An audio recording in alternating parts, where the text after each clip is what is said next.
How y'all doing out there? Left lane here. I'm making another video. It's November 15th, 2018. This is the review for the Kentucky-Tennessee game. It's a little late this week. I've just been busy as usual. Tennessee wins 24-7. This camera adjusted here. The most complete game that this team has played all year, without a doubt. Defensively, offensively. I didn't do a review for the Charlotte game. I didn't even watch the game, honestly. I had stuff to do that day. It was not worth watching after I saw the score and read what people were saying about the game. So, congrats on the victory for the Charlotte game, and that's all I'm going to say about that. Hopefully I can get the Missouri review up earlier in the week, not wait till Thursday. But this was a good game. I did not expect this. I wasn't even sure if we could win, and defense shut down the leading rusher in the conference and held him under 100 yards. So, I mean, my hat's off to you. I mean, this is the game that we've been waiting for. This is the game that we knew this team was capable of playing. The problem for me, though, is, you take the Auburn game where, you played really good and you won the game. Obviously, the game that followed that was Alabama, so I'm not even going to get into that. But then you go South Carolina and can't stop the run. I mean, that was the most pathetic defensive performance of the season outside of Alabama. Then you come in and you beat Kentucky. Well, you beat Charlotte, then you beat Kentucky.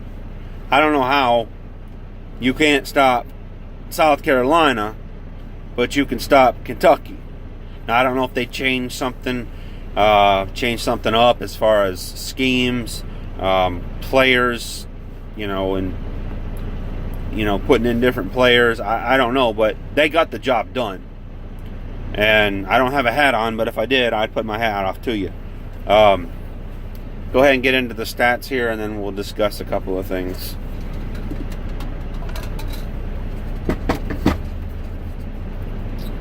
Let's see.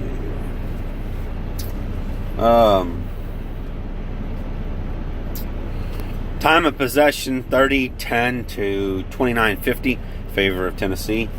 First downs, we had 16. Kentucky had 19. There were 8 rushing, 7 passing, and 1 penalty. Kentucky had 8 rushing, 10 passing, 1 penalty. Third downs, 4 of 12. Again, we're back to not being able to convert on third down. But we did have a lot of big plays on first down, so that kind of makes up for it, I think, a little bit. And then Kentucky was 6 of 17.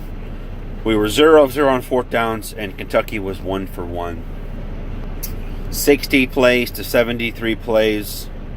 That's 6.9 per play, and then Kentucky had 3.6 per play. Rushing, we ran the ball 40 times for 215 yards, and that's 5.4 per rush. Kentucky ran it 35 times for 77 yards at 2.2 per rush. Passing yards, 12 of 20 for 197 for Tennessee. That's 9.9 per attempt. And Kentucky was 23 of 38.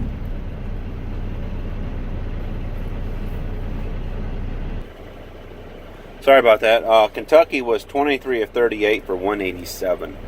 4.9 per attempt. We sacked them 5 times for 40 yards, and they sacked us 1 time for 7 yards. shout out to the defense on that. Penalties, we had 4 penalties for 30 yards. Kentucky was 3 for 20. We fumbled twice, and they fumbled once and had 2 interceptions. Some individual stats for Tennessee passing. Jared Garantano was 12 for 20 with 2 touchdowns. Ty Chandler running the ball was 16 for 89. Tim Jordan was 15 for 63 with 1 touchdown. And Jordan Murphy had 1 carry for 59 yards, and that was the end around. That really gave us a jump, spark on offense. Dominic Wood-Anderson had 4 receptions for 18 yards and 1 touchdown. Marquez Callaway, 2 receptions for 57 yards and 1 touchdown. And Tim Jordan was 2 for 41, 2 receptions for 41 yards. Jordan Murphy had 1 reception for 38 yards. Kentucky, Terry Wilson was 21 of 34, 172 yards and 1 interception. Their backup had got the second one. Benny Snell was 20 carries for 81 yards. Lynn Bowden was their leading receiver, with 6 receptions for 57 yards. Benny Snell had 6 receptions for 25 yards, and C.J. Conrad had 2 receptions for 39 yards and 1 touchdown. Those are the stats. We got Missouri next week. Well, we got Missouri on Saturday. This game could be interesting. I don't know what team's going to show up. Is the Kentucky team going to show up? Auburn team, the South Carolina team, or the Florida team? I mean, I just don't know week to week. I'm seeing improvement, and that's what I've said from week 1 is I want to see improvement, and they really improved. The offense was good, but what really impressed me was the defense. If the defense that shows up against South Carolina, we don't have a snowball's chance in hell of beating Missouri. But if the team that showed up that played Kentucky, defense that played Kentucky, we've got a damn good shot to win this game. So I just don't know what defense or what team's going to show up. That's right now. I think that's the 4th down or 3rd down's still an issue, and offensive line's getting better because they did really good on Saturday. But the biggest issue for me going into this game and in the game against Vanderbilt is they have got to find some consistency through all phases of the game. That's my biggest concern right now. Offensive line's getting better. And hopefully they'll continue to improve, or at least somewhat close to what we played against Kentucky. So they have got to show some consistency. If they can go in and repeat this performance, I, in my opinion, would call that consistency. They play good against Kentucky, and then go in and play good in Missouri, take care of business, and end up 7-5. I predicted 8-4 at the beginning of the season. They can end up 7-5, be not too far from it, and get a halfway decent bowl game, and get some momentum going into next year. And who knows? Maybe have an 8-win season. Who would have thought if we could go in, win these 2 games, go 7-5, and then go into win the bowl game and have 8 wins? Who would have thought this team could have won 8 games after the Florida game? I mean, that'd be awesome. I don't think he's in running. Even with 7-5, I don't think Pruitt could win Coach of the Year. But I think we could still have a good season. So there's my review of the game. I watched pretty much all of this game. I'm going to try and watch the Missouri game. If not, I will go back and watch it. But